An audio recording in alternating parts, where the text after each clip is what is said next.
یہ سوال پوچھنا تھا کہ ایک امام صاحب نے آیت سجدہ نماز کے اندر تلاوت کی، تو جب اس آیت سجدہ تلاوت کی تو اس کے بعد انہوں نے سجدہ نہیں کیا بلکہ رکوع کر لیا. انہوں نے کہا میں نے رکوع میں سجدے کی نیت کر لی، تو یہ کیا ادا ہو گیا؟ چلیں اور میں عرض کرتا ہوں.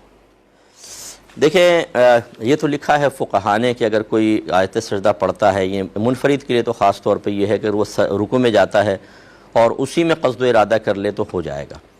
لیکن صحیح یہی ہے کہ جب آپ خاص طور پہ امام، اور خاص طور پہ جب کہ مسئلہ یہ معروف ہے کہ جب آیت سجدہ پڑھی جاتی ہے تو امام صاحب ایک اضافی سجدہ کرتے ہی کرتے ہیں.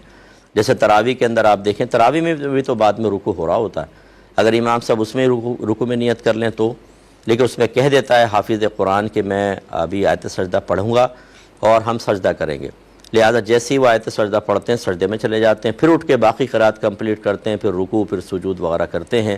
اس طرح کے جو معاملات ہوتے ہیں جس میں فقہی جواز موجود ہوتا ہے، جبکہ عوام الناس اس کے علاوہ دیگر مفتہ بہ مسائل کو اپنے ذہن میں رکھے ہوتے ہیں، اس طرح کے معاملات کرنے سے انتشار و افتراق پیدا ہوتا ہے.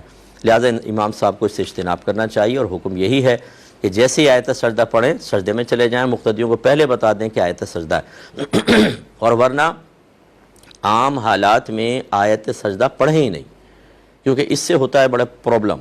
جیسے اگر جمعے کی نماز میں آیت سجدہ پڑھ ڈالی اور پہلے بتایا بھی نہیں، اتنی زیادہ پبلک سمجھے گی سجدے میں چلے گئے. اچھا بعض تو رکوع میں سمجھیں گے کہ رکوع میں گئے ہیں، اب آپ سجدے میں جا کے کھڑے ہو گے پھر قرات شروع کر دیں گے، تو جو آفت مچے گی پیچھے، وہ اس طرح کے معاملات کو پبلک کے سامنے نہ کیا جائے. آئندہ امام صاحب سے کہیں کہ اجتناب کریں.